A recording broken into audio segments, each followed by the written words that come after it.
playing piano since I was 5 and singing since I was around about the same age.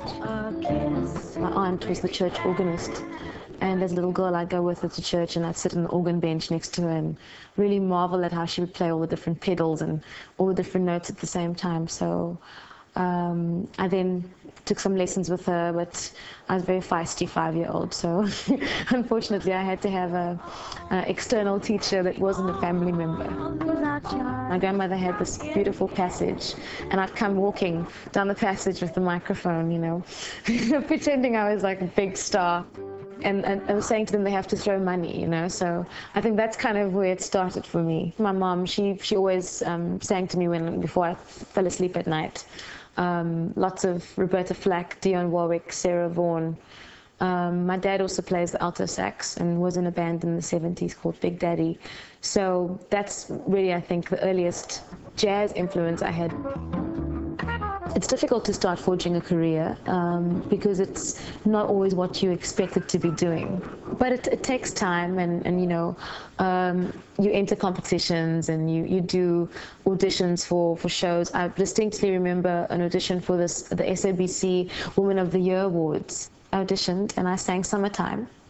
And 3 days later, the same company gave me a call and said, listen, Sibongile Khumalo is performing with Winston Mankunku before you, and we'd love you to sing your Summertime.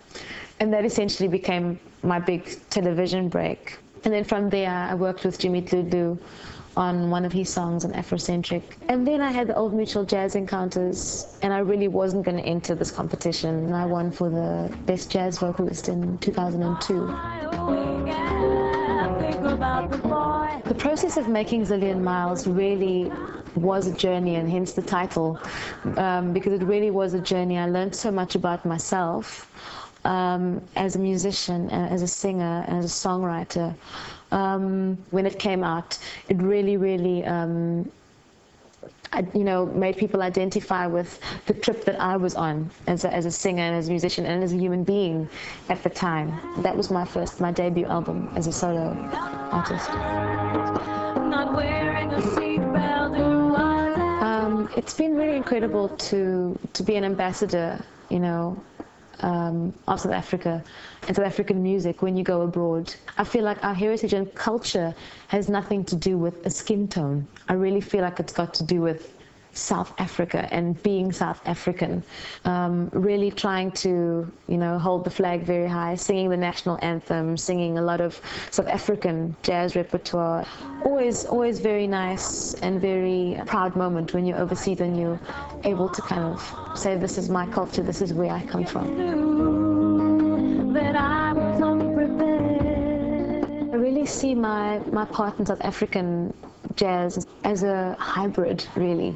A hybrid of a product of South African jazz as well as being influenced by American traditional jazz. So hoping to kind of join the Miriam Makebas with the Ella Fitzgeralds.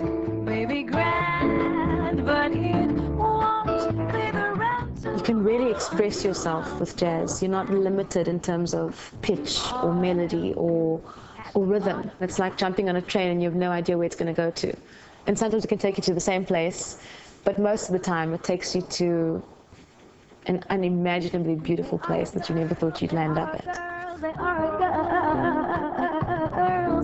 Suddenly I get this call, you know, from Alan Webster. And he's like, yeah, so I'm just phoning to book you for next year's Grahamstown. I'm like, wow, we haven't even done this year's Grahamstown, but thanks, yes, I am available. And he goes, yeah, no, we usually, you know, book the Standard Bank Young Artist first. And I was like, yeah, thanks, that's great. Can you just repeat what you just said?